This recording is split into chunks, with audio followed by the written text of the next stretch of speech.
Doctor Yunus বলেছেন যে আমরা শুধু বাংলাদেশের মতো ছোট মাঠে খেলার প্লেয়ার না, আমরা পুরো দুনিয়ার মাঠে খেলার মতো প্লেয়ার। ডক্টর ইউনূসের এই কথা শুনে বাংলাদেশের অনেক মানুষ অবাক হয়ে গেছে যে ডক্টর ইউনূস বলে কি, যে আমরা শুধুমাত্র বাংলাদেশের মতো ছোট একটা মাঠের খেলোয়াড় না, আমরা পুরো পৃথিবীর পুরো দুনিয়ার মাঠে খেলার মতো খেলোয়াড় হতে চাই। জাতিসংঘের মহাসচিব বাংলাদেশে আসা মানে কি বলছেন? হ্যাঁ, ডক্টর ইউনূস সাহেব যা করতেছেন আলহামদুলিল্লাহ, আল্লাহ যেন ওনার হায়াত বাড়ায় দেন, জোরে বলেন আমিন। অনেক ষড়যন্ত্র, বিশেষ করে শিশু দর্শনের মতো যে জঘন্য পরিকল্পনা, এগুলো আপনারা অনেকেই বুঝতেছেন না। ঘটনা কিছু ঘটতেছে আর কিছু ঘটনা পরিকল্পনা করেই ঘটানো হচ্ছে।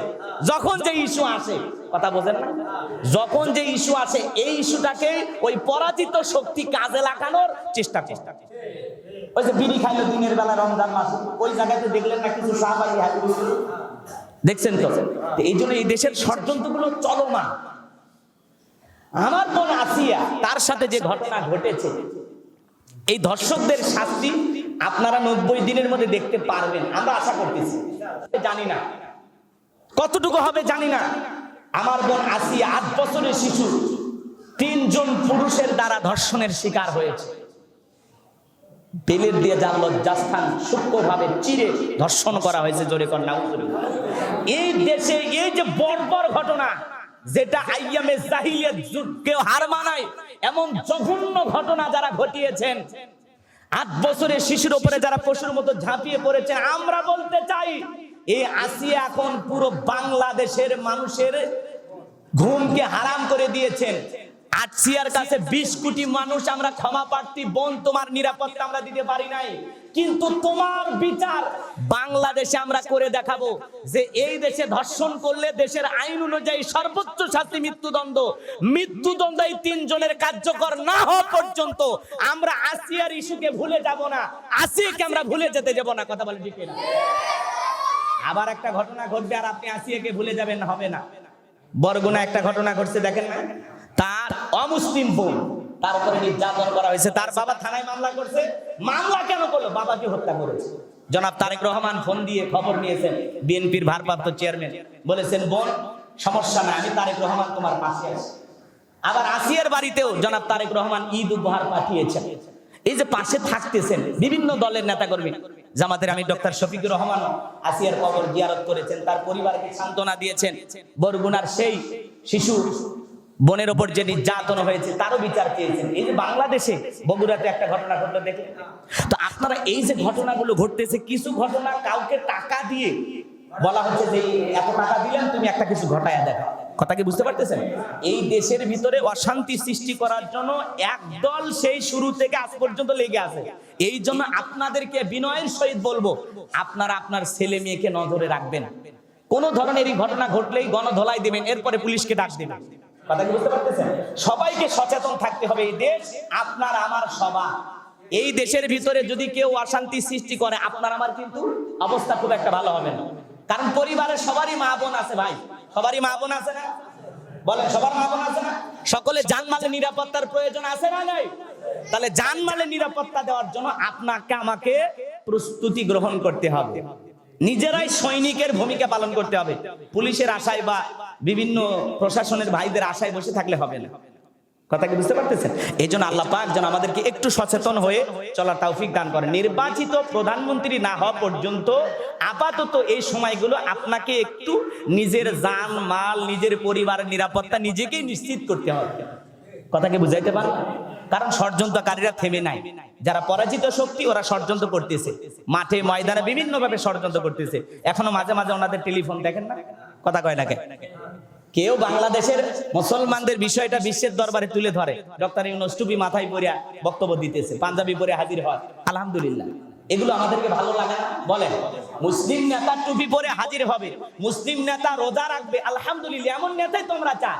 কিন্তু আমরা এমনও নেতা দেখেছি আমাদের পাবলিসিটি কামানোর জন্য, পাবলিকের ইমোশনকে কাজে লাগানোর জন্য মাথায় পট্টি পরে, হাতে তসবিহ দানাও নেয়, আবার যখন দাদার দেশে যায় মাথায় টিপও পরে, কপালে টিপ পরে। তো এরকম তালে তাল মিলে এমন মানুষ আমরা চাই না। সেজন্য গর্বের সহিত বলে যে আমি মুসলমান, আমি মুসলিম নেতা। কথা বলেন ঠিক কিনা? আমি এই দেশের 95% মুসলমানের অভিভাবক। এমন নেতা আমরা দেখতে চাই। আল্লাহ যেন এই জমিনকে কোরআন আর ইসলামের জন্য কবুল করেন। এদেশের সকল অশান্তি দূর করে আল্লাহ যেন একটা শান্তির বাংলাদেশ গঠন করা তৌফিক দান করেন। জোরে বলুন আমিন। শেষের দশকে কি করতে হবে? ইতিকাফ করতে হবে। বান্দার সবচেয়ে ইবাদতের মধ্যে স্বাদ আর মজা বোঝার জন্য নামাজের ভিতরে সিজদা দিলে সিজদার মতো সিজদা যদি দিতে পারেন তার মধ্যে একটা মজা পাওয়া যায়, ইবাদতের স্বাদ পাওয়া যায়। আরেকটি ইবাদত করতে গেলে আপনি স্বাদ পাবেন, সেই ইবাদতের নাম হলো ইতিকাফ। নগদে স্বাদ পাওয়া যায়, মজা পাওয়া যায়, আল্লাহর সাথে মিলিত হওয়া যায়। দুনিয়াবি সব ধান্দা বাদ দিয়া, সব চিন্তা ভাবনা বাদ দিয়া আল্লাহর ঘরে এসে আল্লাহকে রাজি খুশি করার জন্য, আল্লাহকে পাওয়ার জন্য, আল্লাহর সন্তুষ্টি অর্জনের জন্য যে আমলটা আমরা রমজানের শেষের দশকে করব তার নাম হলো ইতিকাফ। বলুন সুবহানাল্লাহ। বিশ্ব নবী তার জীবন দশায় কখনো ইতিকাফ ছাড়েন নাই, সুবহানাল্লাহ বলেন। আর আপনি আমি জীবন দশায় এমনও মুসলমান আছে জীবনে কোনোদিন ইতিকাফ করি নাই। রাসূল তার জীবনে ইতিকাফ ছাড়েন নাই। হাদিস শরীফের ভিতরে আসছেন বিশ্ব নবীর জীবনের শেষ রমাদানে তিনি 20 দিন ইতিকাফ পালন করেছিলেন। বলুন সুবহান। 20 দিন মসজিদে এসে অবস্থান করেছিলেন। আল্লাহ রাসূল তার জীবন দশায় প্রত্যেকটি রমাদানে ইতিকাফ পালন করতেন। শেষের জীবনের শেষ রমাদানে 20 দিন মসজিদে ইতিকাফ করেছিলেন নবী মুহাম্মদ রাসূলুল্লাহ সাল্লাল্লাহু আলাইহি ওয়াসাল্লাম। রাসূল ইতিকাফ করতেন, যিনি রাহমাতাল লিল আলামিন, যার জীবনে কোনো গুনাহ নাই। নবীরা জন্মের আগে এবং জন্মের পরে মাসুম, নবীদের কোনো গুনাহ নাই। পৃথিবীর সকল নবীরা বিনা হিসাবে জান্নাতি, সুবহানাল্লাহ। যে নবীর জীবনে কোনো গুনাহ নাই সে নবী দিনের মধ্যে 70 থেকে 100 বার ইস্তেগফার করতেন, তওবা করতেন, সুবহানাল্লাহ। সেই রাসূল ইতিকাফ করতেন, আপনার আমার নবী ইতিকাফ করতেন। আর আমরা নবীর উম্মত হওয়ার পরে ইতিকাফ করতে চাই না। আল্লাহ রাব্বুল আলামিন পবিত্র কোরআনুল কারীমের ভিতরে সুন্দর করে জানিয়ে দিলেন, ওয়ালা তুবাশিরুহুন্না ওয়া আনতুম আকিফুনা ফিল মাসাজিদ। আল্লাহ রাব্বুল আলামিন বলেন, রমজান মাস আল্লাহ তাআলা আপনাকে দিয়েছেন, এই রমজান মাসে মসজিদে এসে ইতিকাফ পালন করতে হবে। আল্লাহ তাআলা স্পষ্ট করে কোরআনুল কারীমের ভিতরে জানায়া দিলেন, তোমরা মসজিদে এসে ইতিকাফ করো। আর ইতিকাফের সময় তোমরা কখনো স্ত্রীর সাথে মিলিত হতে পারবা না, এটা আল্লাহর বিধান। সুবহানাল্লাহ। আল্লাহ স্পষ্ট করে জানিয়ে দিয়েছেন, তিলকা হুদুদুল্লাহ, এটা আল্লাহর সীমারেখা। আল্লাহ যেটা বলেছেন এটাই চূড়ান্ত, এটাই শেষ কথা, এরপরে আর কোনো কথা নাই। সুবহানাল্লাহ বলেন। তাহলে ইতিকাফে যারা থাকবেন, ইতিকাফ যারা পালন করবেন, ইতিকাফে থাকা অবস্থায় আপনি আপনার স্ত্রীর সাথে মিলিত হতে পারবেন না।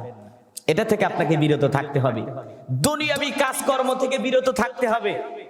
একেবারেই দুই একটি এমন জরুরি যে কাজ যেটা না করলে অনেক বড় সমস্যা হতে পারে, যেটার কারণে আপনার পরিবার নিজেকে আটকে আছে, অথবা আপনি মিল ফ্যাক্টরির মালিক, একটা চেকে স্বাক্ষর করতে হবে, তাছাড়া আপনার শ্রমিকেরা বেতন পাবে না। জরুরি কোনো কাজ যেটা না করলে অনেক বড় সমস্যা হতে পারে, সেটা আপনি করতে পারেন।